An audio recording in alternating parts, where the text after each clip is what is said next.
What should you say when you don't know what to say? Yes, this is where fillers come in handy.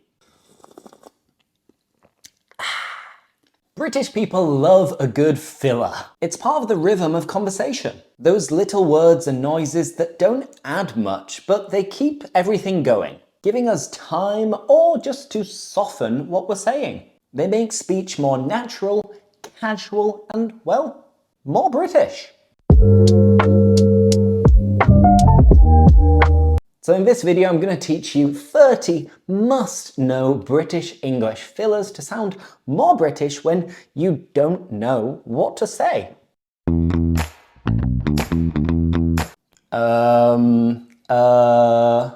The classic hesitation noise, and Brits tend to say instead of but both of them are used. I'm not really sure what you mean. I was gonna say, maybe we should try something different. Like. This is super common, especially with younger speakers, and I would class myself as being younger as well. And it can be used almost anywhere in a sentence. It was, like, so awkward. He was, like, standing right behind me. You know. This one is used to check to see if the listener is following along. But honestly, we use it just as a filler nowadays. You know? It was a bit, uncomfortable. She was really upset, after what happened. I mean, this helps to rephrase or buy time. It's like saying, in other words. It's not the end of the world, is it? We could just go tomorrow instead, can't we? Sort of, kind of, sort of, kind of. This is used to soften a statement or make it less direct. It was sort of disappointing, to be honest. I kind of felt a little bit left out. Right. This is usually used at the beginning of a sentence to grab someone's attention. Right, so what we need to do is... Right, where was I? Anyway. This is classic for changing the subject or just to keep things moving along. Anyway, let's get back to the point. Anyway, how was your holiday? Basically. It's used to summarize, but it's often just thrown in the mix. Basically, we just couldn't find the place. It was basically a total disaster. Literally. This is overused by many Brits, even when we don't actually mean that something happened literally. I was literally dying of embarrassment. She literally ran 1,000,000 miles to get there. Of course, she didn't run 1,000,000 miles. But we say literally anyway. Well. This can buy time, soften an answer, or just to begin another thought or opinion. Well, I'm not sure that's true. Well, let's see what happens.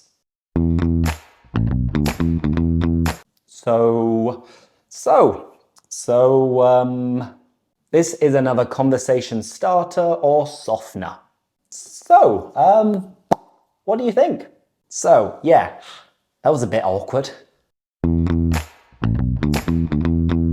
To be fair, or to be honest, TBH, this is used before giving an honest or balanced opinion. To be fair, he did warn you. To be honest, I'd rather just stay in. At the end of the day. This is a great British way to conclude or summarize something. At the end of the day, it's only money. Well, at the end of the day, you tried your best. Basically, yeah. Basically, no. This is a common final filler to wrap up a point. So basically, yeah, that's what happened. Basically, no, I don't agree. You see, this is used to explain or justify something. You see, I thought you'd already left. You see, the problem is we don't have enough time. Like I say, no, as I say, like I say, as I say. This is a great repetition filler that you can use again and again. Like I say, I don't really mind either. As I say, it's not a big deal. Mind you, mind you, mind you. This is a classic British phrase to add contrast. It was expensive, mind you, the food was excellent. Lovely day. Mind you, it might rain later. Do you know what I mean? Know what I mean? Do you know what I mean? This invites agreement, but it's often just used as a filler, once again. It was so awkward. Do you know what I mean? It was a bit of a nightmare. Know what I mean? Like, I don't know. I don't know. Like, I don't know. This is very common, again, with younger speakers, and it shows uncertainty. It was like, I don't know, really weird. I was like, I don't know, a bit shocked.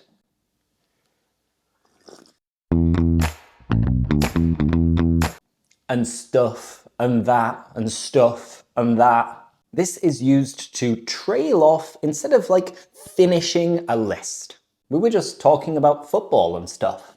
He was going on about politics and that. Whatever. Yeah, whatever. Whatever. This is a nice dismissive filler. Yeah, fine, whatever. He was like moaning about the train or whatever. All that. All that. All that. This is similar to and stuff, and it's used to generalize. They have loads of cakes and biscuits and all that. It's just stress and deadlines and all that.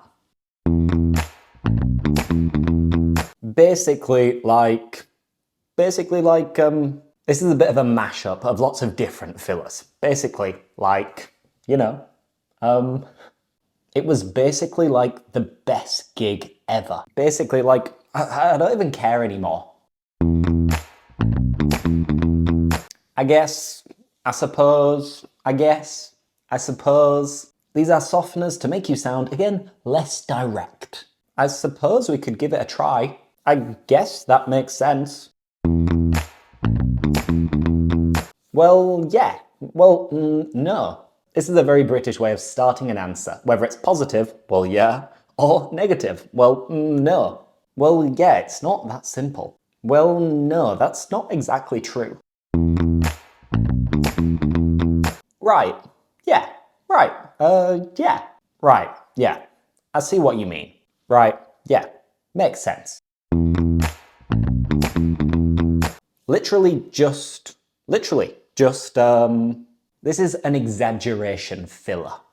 Used to exaggerate. I literally just walked in the door. It was literally just down the road. Fair enough. Fair enough. Yeah, fair enough. This is acknowledging without committing. So common. Oh, you don't fancy going out? All right. Fair enough. Fair enough. I get your point. Anyway, yeah. Anyway, yeah. Anyway, yeah. This is an end of story filler used to move on. So yeah, that's what happened. Anyway, yeah. Anyway, yeah, let's just forget about it. Sort of thing. Sort of thing. Sort of thing. This is tagged onto the end of a sentence. We were having tea and biscuits, that sort of thing. It's more of a casual get-together, that sort of thing.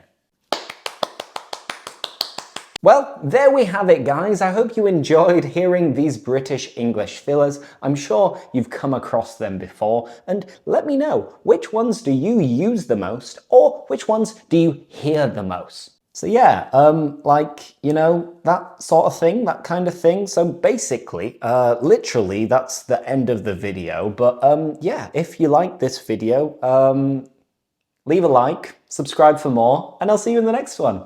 See you later. Bye-bye.